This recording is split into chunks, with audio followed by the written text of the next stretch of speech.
Imaginemos por un momento la situación típica de un profesor en una escuela rural. Mm, Una zona que, bueno, históricamente ha estado bastante aislada. Durante años, la única meta oficial, o sea, la única métrica real por la que se evaluaba el éxito de este educador era conseguir que los alumnos aprobaran, pues, un examen estandarizado de matemáticas y de lenguaje. claro, el típico examen de toda la vida. Exacto, el de toda la vida. Pero de repente un día llega un documento oficial del gobierno y el mandato cambia por completo. El trabajo ya no consiste únicamente en enseñar a sumar o a conjugar verbos, sino que ahora, fíjate, incluye el mandato de enseñar a construir la paz, a gestionar las emociones y hasta entender el cambio climático. Madre mía, es un salto enorme. Es que parece el argumento de una película sobre un profesor utópico, de estas de Hollywood, pero resulta que es el núcleo de una política pública completamente real. Hoy nos embarcamos en esta exploración a fondo para analizar un texto fascinante, un reciente documento COMPES sobre la educación en Colombia. Y vale, vamos a desgranar esto porque, para quien no esté familiarizado con el término, un documento COMPES no es, digamos, un simple folleto de sugerencias. No, ¿qué va? A ver, el Consejo Nacional de Política Económica y Social, que es lo que significan las siglas COMPES, es la máxima autoridad de planeación en Colombia. O sea, palabras mayores. Totalmente. Cuando este organismo emite un documento, está trazando la hoja de ruta económica y social de todo el país. No estamos hablando de, bueno, una declaración de buenas intenciones que se guarda en un cajón y ya está, sino de una directriz que obliga a alinear ministerios, presupuestos y recursos. Ya. Entiendo. Y el documento que analizamos hoy, pues define la implementación de algo llamado el Programa de Tutorías para el Aprendizaje y la Formación Integral 3.0. El famoso PETAFI 3.0, ¿verdad? Ese mismo. Y lo fascinante aquí es que lo que plantea este texto es utilizar este programa como y cito textualmente porque me parece clave, un dispositivo estructurante. Dispositivo estructurante. Suena muy técnico, ¿no? Sí, lo es. Básicamente es el mecanismo que tiene que transformar el currículo y la gestión de absolutamente todas las escuelas del país. Claro, es que la idea de un dispositivo estructurante suena a ingeniería pesada. Transmite la sensación de que van a desmontar la escuela pieza por pieza para volver a armarla de una manera completamente distinta. Sí, es un rediseño total. Y precisamente por eso estamos aquí hoy. La misión de este análisis es entender cómo se moldea el futuro de millones de personas a través de un simple programa de tutorías que, de la noche a la mañana, se ha convertido en el eje de una reforma inmensa. Porque, a ver, pasar de enseñar matemáticas a enseñar formación integral suena maravilloso en la teoría, pero el reto de llevar eso a la práctica, al mundo real, tiene que ser monumental. Es que es el gran problema de siempre, ¿no? El abismo entre lo que se legisla en un despacho súper cómodo y lo que acaba llegando al pupitre de un alumno suele ser, bueno, insalvable. Claro, las famosas políticas de escritorio. Exactamente. Las políticas públicas tienden a chocar contra la realidad brutal de aulas masificadas, falta de recursos o, en muchos casos, contextos de violencia. Lo que este documento COMPES intenta resolver es precisamente esa viabilidad operativa. Argumenta que el PETAFI 3.0 no es solo una idea bonita, sino que es la herramienta práctica que hace posible que esa formación integral sobreviva al mundo real y toque de verdad el día a día de las prácticas pedagógicas. Vale, pues para comprender el tamaño de este rediseño, creo que tenemos que mirar un poco hacia atrás. Entender el punto de partida es vital para la gente que nos sigue. Sin duda. Tica, la evolución de un modelo anterior, que se conocía simplemente como el programa Todos a Aprender, o PTA a secas. Y por lo que se lee en el análisis, el modelo anterior era, por decirlo de una manera suave, extremadamente limitado en su visión. Sí, muy de túnel. Eso es. Su objetivo casi exclusivo era subir las notas en dos áreas muy concretas, lenguaje y matemáticas. Y el enfoque era puramente instrumental, o sea, muy utilitarista. La lógica detrás del antiguo PTA era que, bueno, si un país quería ser competitivo, necesitaba que sus ciudadanos supieran leer, escribir y calcular. Punto. Era una educación concebida casi, fíjate, como una cadena de montaje para producir trabajadores funcionales. Ya, es una visión muy industrial de la escuela. Total. Y aunque la alfabetización y la aritmética básica son pilares innegables, evidentemente, centrarse única y exclusivamente en esas dos métricas generó consecuencias muy negativas a largo plazo. Pero, a ver, hagamos de abogado del diablo por un segundo. Venga. Leer y escribir es fundamental. Saber matemáticas es esencial para desenvolverse en la vida moderna. ¿Por qué cambiar de forma tan radical algo que, sobre el papel, cubría las necesidades básicas de aprendizaje? O sea, si un modelo se centra en lo fundamental, parece que tiene sentido mantenerlo, ¿no? A ver, sí, pero el problema surge cuando ignoras por completo el contexto de la persona que está aprendiendo. Vale. Pues su cerebro simplemente no está en condiciones de absorber una clase magistral sobre fracciones matemáticas. Claro, no hay espacio mental para eso. Exacto. El modelo antiguo fracasaba estrepitosamente en los entornos más vulnerables porque trataba a los estudiantes como si fueran discos duros vacíos, O sea, solo enchufar y descargar datos. literalmente. Y al ignorar toda esa realidad social y emocional, las tasas de abandono escolar se mantenían altísimas y el aprendizaje real era mínimo. De ahí nace precisamente la necesidad del PETAFI 3.0. Ya veo. El documento detalla que la orientación ahora se expande para incorporar dimensiones que antes brillaban por su ausencia en el currículo oficial. Estamos hablando de dimensiones socioemocionales, ciudadanas, culturales. Madre mía, es que es una lista inmensa. Y sigue. También artísticas, científicas, ambientales, interculturales y, muy importante, de construcción de paz. Es como, fíjate, la mejor manera que se me ocurre de explicarlo es como si intentáramos comparar el sistema operativo de un ordenador de los años 90 con uno actual. Me gusta la analogía. El antiguo PETAFI era como ese sistema AMS2 básico, una pantalla negra con letras verdes que solo servía para procesar texto y abrir alguna hoja de cálculo. Cumplía una función, sí, lenguaje y matemáticas. Sí, te hacía el trabajo básico. Exacto. Pero este nuevo PETAFI 3.0 es como instalar de golpe un sistema operativo multimedia, uno súper moderno, completamente interconectado, que maneja imagen, sonido, conexión a Internet, aplicaciones complejas. De repente, el sistema abarca todas las dimensiones de la experiencia humana, desde el arte y la ciencia hasta, bueno, la resolución de conflictos. Sí, y siguiendo con esa línea tecnológica tuya, tener un sistema operativo potentísimo no sirve de absolutamente nada si el equipo en el que lo instalas no tiene la capacidad para ejecutarlo. Claro, si el hardware no da de sí, se cuelga. Exacto. El COMPES utiliza el término viabilidad operativa y alcance pedagógico para explicar que este programa actúa como ese puente necesario entre el software avanzado y el hardware de las escuelas. Porque el conocimiento que se memoriza en el vacío se evapora en 2 días. Totalmente. Pero cuando se aplica a la resolución de problemas ambientales reales o a la comprensión de diferentes culturas, ahí es cuando se vuelve permanente. El PETAFI 3.0 es el engranaje que asegura que todas estas múltiples dimensiones se conviertan en la rutina diaria de la escuela y no se queden en un simple párrafo bonito en la Ley de Educación. Y aquí es donde la ambición gigantesca del proyecto choca de frente con la logística pura y dura, porque hablamos de abarcar desde la educación ambiental hasta la interculturalidad. Pero pensemos en Colombia, es un país inmenso y radicalmente diverso. Muchísimo. No es lo mismo una escuela en un barrio superpoblado de Bogotá que un aula en medio de la selva amazónica o en un pueblo de la costa del Pacífico.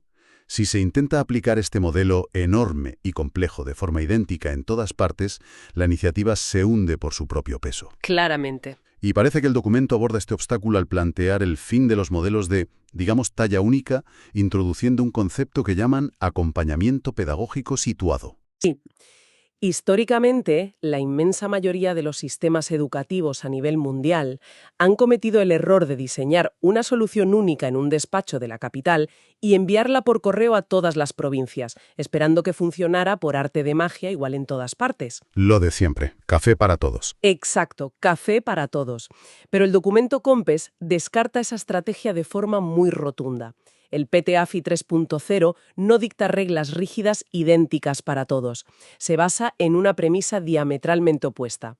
Y es que la educación solo funciona si se ancla en las realidades de cada territorio. O sea, adaptarse a lo que hay. Eso es, adaptarse a la cultura local, a las necesidades específicas de esos estudiantes y a las dinámicas propias de cada institución. Por eso el texto habla constantemente de formación situada y de crear comunidades de aprendizaje. A ver, aquí es donde se pone realmente interesante, la verdad, pero también donde me salta una alarma de posible caos absoluto. Pensemos en las implicaciones prácticas. Si cada escuela tiene libertad total para adaptar el modelo a su territorio y no hay, Un manual paso a paso que todo el mundo deba seguir a rajatabla, ¿cómo narices se mantiene un estándar nacional? Entiendo por dónde vas. Claro, si en una zona rural enseñan matemáticas utilizando la agricultura local y en una zona urbana utilizan la programación de aplicaciones para móviles, no corremos el riesgo de fragmentar la educación hasta el punto de que los alumnos de diferentes regiones parezcan haber estudiado en planetas distintos. O sea, ¿cómo garantizas que todos reciban una educación de calidad si quitas esa estandarización estricta? Es una duda muy lógica.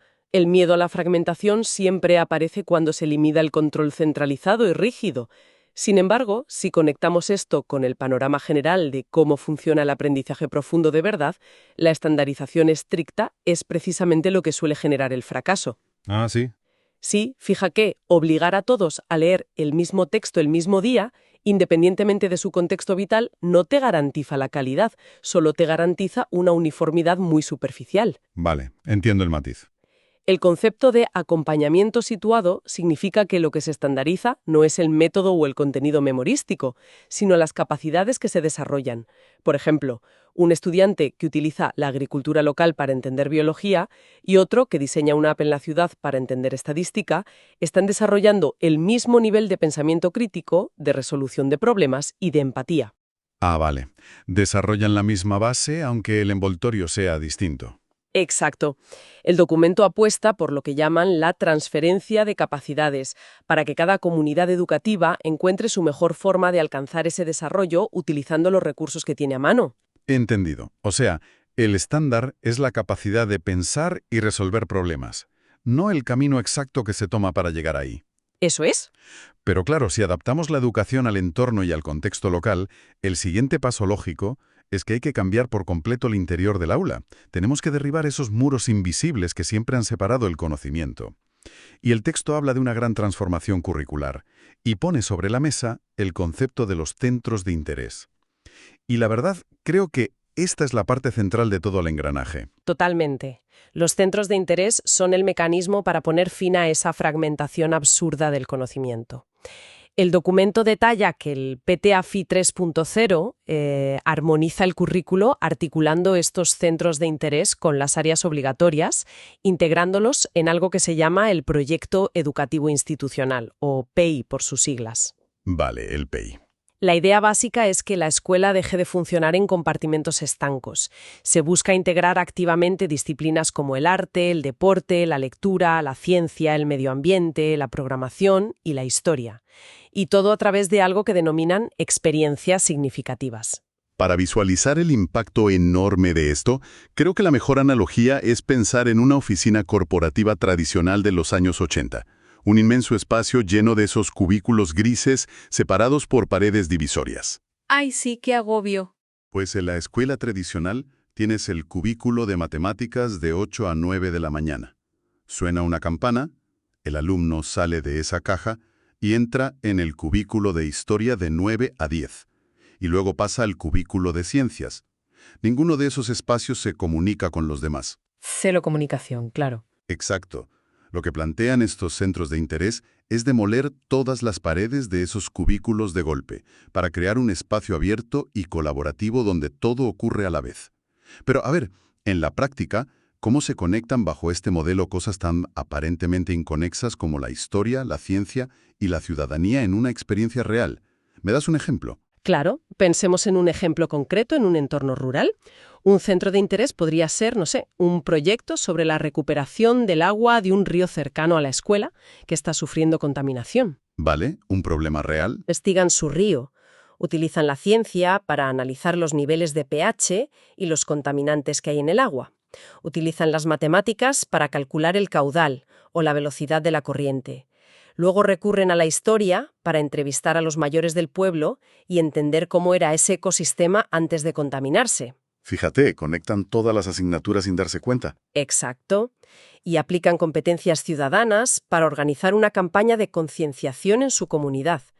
Todo ocurre alrededor de un mismo eje, que es ese centro de interés. Ese ejemplo ilustra perfectamente cómo se ancla el conocimiento. Pero supongo que si nos vamos a un entorno puramente urbano, el enfoque tendría que ser radicalmente distinto para tener el mismo nivel de enganche, ¿no? Totalmente distinto.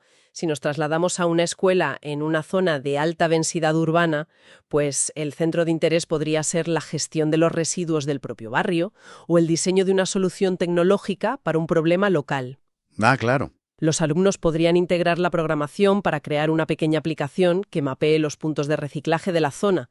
Usarían matemáticas para analizar datos de consumo del barrio, integrarían el arte para diseñar la interfaz visual de esa app y trabajarían la competencia ciudadana debatiendo sobre el consumismo. O sea, tecnología y ciudadanía de la mano. Exacto. En ambos casos, tanto en el rural como en el urbano, el conocimiento se adquiere de forma profunda porque responde a la necesidad de resolver un problema que existe en su mundo real y no a la obligación de pasar un examen el viernes. Es un giro copernicano en la forma de entender la escuela de verdad.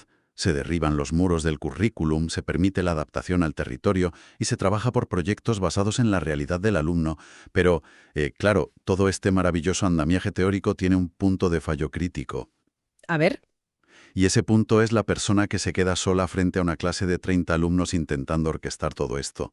Esto nos lleva a analizar el papel de los educadores. Claro, el documento señala que el PETAFI 3.0 tiene entre sus prioridades fundamentales dignificar y fortalecer la labor docente. Y aquí, de verdad, tengo que admitir que me asalta una duda tremenda sobre la carga de trabajo real que esto supone. Sí, es el elefante en la habitación. El rediseño del rol del docente es, de hecho, el pilar sin el cual todo esto se viene abajo, como un castillo de naipes. El texto del COMPES establece que el programa no solo forma a los profesores, sino que acompaña sus prácticas en el aula y fortalece su liderazgo. Hay una redefinición completa de la figura del tutor. Ya no se le considera un simple capacitador que llega, suelta una charla genérica sobre un nuevo método y se va por donde ha venido. El documento lo describe con términos mucho más amplios. O sea, habla del tutor como un mediador pedagógico, un dinamizador curricular, un acompañante socioemocional y un articulador institucional. Vamos a pararnos ahí un segundo porque, dinamizador curricular suena a un eufemismo burocrático muy bonito para decir que el profesor tiene que estar improvisando todo el tiempo. Desde fuera, la lista de responsabilidades parece diseñada para agotar a cualquiera. Entonces, ¿qué significa todo esto? Ya. Pensemos en un educador que llevaba 20 años enseñando su temario de forma lineal, de la página 1 a la 100. Ahora de la noche a la mañana se le pide que articule proyectos complejos, sin muros divisorios, que actúe prácticamente como psicólogo dando apoyo socioemocional a los chicos y que además sea un líder en su comunidad. Da la impresión de que el sistema está exigiendo superhéroes en lugar de profesores normales. ¿Cómo se prepara a alguien para ese nivel de exigencia sin provocar, un colapso total en el sistema? Es una preocupación muy real, porque el nivel de burnout o desgaste profesional extremo en la educación tradicional es verdaderamente alarmante. Sin embargo, la evidencia que respalda este tipo de programas sugiere una paradoja muy interesante. ¿Cuál es? Pues que el agotamiento profundo no suele venir de trabajar muchas horas, sino de trabajar en algo que tú percibes como inútil. Ah, fíjate, eso es muy cierto. En el modelo antiguo, el profesor terminaba frustrado porque se le obligaba a actuar como una simple máquina transmisora de datos frente a 30 alumnos desconectados y aburridos. Al darles autonomía a través del PETAFI 3.0, el trabajo recupera su sentido vocacional. Ser un dinamizador curricular no significa improvisar en absoluto, significa tener el permiso y la formación para adaptar el temario a lo que realmente interesa y motiva a los alumnos. Entiendo. Claro, es la diferencia entre intentar obligar a un grupo de chavales a leer un libro que odian y tener la libertad total de enseñarles comprensión lectora a través de los temas que de verdad les apasionan. Exactamente. Pero aún así, el tema del acompañamiento socioemocional sigue pareciendo un terreno resbaladizo. ¿Cómo cambia la gestión de un aula en la práctica con este nuevo rol de profe psicólogo, digamos? Un ejemplo clarísimo se da en la gestión de conflictos. En el modelo tradicional, si dos alumnos se pelean en clase, pues el profesor interrumpe su dictado, castiga a los alumnos o los envía directamente a la jefatura de estudios e intenta retomar el temario de matemáticas lo antes posible. Sí, barrer el problema debajo de la alfombra. Tal cual. Con las herramientas del PETAFI 3.0, el profesor, actuando como mediador pedagógico, utiliza ese conflicto, esa pelea, como materia prima para el aprendizaje. Integra esa situación tensa en el desarrollo socioemocional y ciudadano de todo el grupo. Y ojo, El tutor del programa está ahí no para vigilar al profesor con una lupa, sino para darle apoyo directo en la propia aula sobre cómo gestionar estos momentos difíciles. Ah, vale, no es un inspector. No. El programa no añade más burocracia, sino que proporciona un acompañamiento en el propio terreno, codo con codo, lo cual reduce enormemente esa sensación de soledad y abandono que suele sentir el docente. Claro, cambia completamente la perspectiva cuando entiendes que no se les está echando más peso a la mochila, sino que se les están dando mejores herramientas para trabajar mejor. Eso es. Bueno, hemos analizado el impacto en el alumno, la ruptura brutal de los métodos tradicionales y la nueva realidad de los profesores. Pero el documento COMPES da un paso final que eleva esta conversación a un nivel mucho más macroscópico. Conecta toda esta transformación que ocurre dentro de los muros de la escuela con un propósito nacional inmenso, que es la sanación de la sociedad. Palabras mayores. Sí, hay una relación directa y muy explícita en el texto entre el PETAFI 3.0 y cosas como la reducción de desigualdades, la reconciliación y la construcción de paz en el país. Sí, y para eso el documento da una importancia capital a lo que denomina la educación CRESE. Crece, con ese, ¿verdad? Sí, exacto. Estas siglas engloban la educación ciudadana para la reconciliación socioemocional, antirracista y para el cambio climático. ¡Qué potente! Se establece como un eje transversal para la construcción social del país entero. Y esto se materializa en una decisión de cobertura muy específica. El programa ordena una presencia prioritaria en territorios rurales y especialmente en los municipios PEDET, que son los programas de desarrollo con enfoque territorial, en zonas históricamente excluidas y en comunidades vulnerables. Y aquí es vital contextualizar un poco lo que significa un municipio PEDET para quien nos escucha. En Colombia, estas son zonas que han sufrido de forma directa y además muy prolongada el rigor del conflicto armado, el abandono del Estado y unos índices de pobreza extremos. Son territorios con heridas intergeneracionales muy profundas. Profundísimas, sí. Y aquí es donde necesito plantearte una duda muy pragmática. Entiendo perfectamente la belleza teórica del planteamiento. Pero, siendo totalmente realistas, ¿hasta qué punto puede un programa de tutorías escolares, por muy bien diseñado y financiado que esté, actuar como herramienta real de justicia social? Parece que le estamos pidiendo a una pequeña escuela rural que solucione problemas estructurales de violencia y exclusión que llevan décadas enquistados. Es que esto plantea una pregunta importante sobre cómo vemos la sociedad. A ver, el tejido social de un territorio que ha estado sometido a décadas de exclusión y conflicto armado no se repara únicamente construyendo una carretera o un hospital nuevo. Claro, no basta con hormigón. Esas infraestructuras son esenciales, por supuesto, no nos engañemos, pero la violencia destruye algo mucho más difícil de reconstruir, que es la confianza entre las personas y la visión de futuro de las nuevas generaciones. El COMPES reconoce explícitamente que la educación integral es el primer eslabón estructural para romper ese ciclo histórico. Llevar el PTAFI 3.0 de forma prioritaria a los municipios PEDET no es un parche, es una intervención estratégica de largo plazo. Cuando a un niño en un entorno altamente vulnerable solo se le enseña a sumar y a restar, se le deja sin ninguna herramienta para procesar el trauma de su entorno. Claro, le das la capacidad de hacer cálculos rápidos, pero lo dejas completamente a la intemperie frente a los enormes desafíos emocionales y sociales que va a encontrar nada más salir por la puerta del colegio. Exacto, pero fíjate, al integrar la educación CRESE, el aula se convierte en un espacio seguro de mediación. Un profesor capacitado enseña resolución pacífica de conflictos de forma cotidiana, en el día a día. La paz no es un concepto abstracto que se firma en acuerdos políticos lejanos en otra ciudad, es una habilidad práctica que se ensaya todos los días cuando niños de familias diversas, quizás de comunidades que han estado históricamente enfrentadas, pues aprenden a colaborar en un centro de interés sobre un huerto escolar. ¡Qué maravilla! Se empieza a valorar el territorio, se respeta la diferencia y se reconstruye la empatía desde la base. O sea, un programa de tutorías no te soluciona la economía nacional en un martes, pero forma a los ciudadanos que, dentro de 10 años, serán incapaces de recurrir a la violencia para resolver sus problemas. Es una síntesis perfecta del inmenso recorrido que plantea este documento. Empezamos nuestra exploración de hoy viendo un texto legal sobre, un simple cambio de siglas, pasando del antiguo PTA al nuevo PTAFI 3.0. Y hemos descubierto que lo que realmente se está orquestando es un esfuerzo a nivel de país para dejar de fabricar estudiantes que simplemente memoricen fórmulas, buscando formar seres humanos completos. Seres humanos integrales, sí. Humanos que entiendan la ciencia, que valoren el arte, que cuiden su entorno y, de manera fundamental, que sepan convivir en paz. El documento utiliza la burocracia para forzar a que el conocimiento deje de estar aislado en pequeñas cajas dentro del aula, obligando a entrelazarlo con la realidad cruda de los territorios. Totalmente. Y toda esta arquitectura política e institucional nos deja ante una perspectiva que invita a una reflexión mucho más amplia. Si un país toma la decisión valiente de elevar la paz, la empatía socioemocional y el conocimiento del propio territorio al mismo nivel de importancia que las matemáticas y el lenguaje, la implicación a futuro es gigantesca. Nos obliga a preguntarnos cómo cambiará la definición misma de la palabra éxito para toda una generación.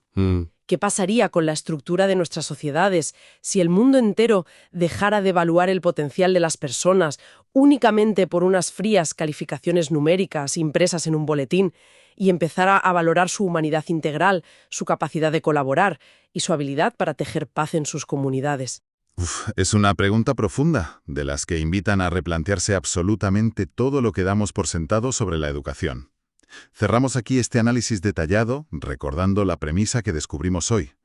Esos muros rígidos que separan el conocimiento en las escuelas a menudo actúan como barreras para la comprensión real. Y la transformación verdadera, esa que tiene el potencial de sanar a una sociedad entera, solo comienza en el instante en que nos atrevemos a derribar los muros de ese currículum tradicional. Nos despedimos por ahora.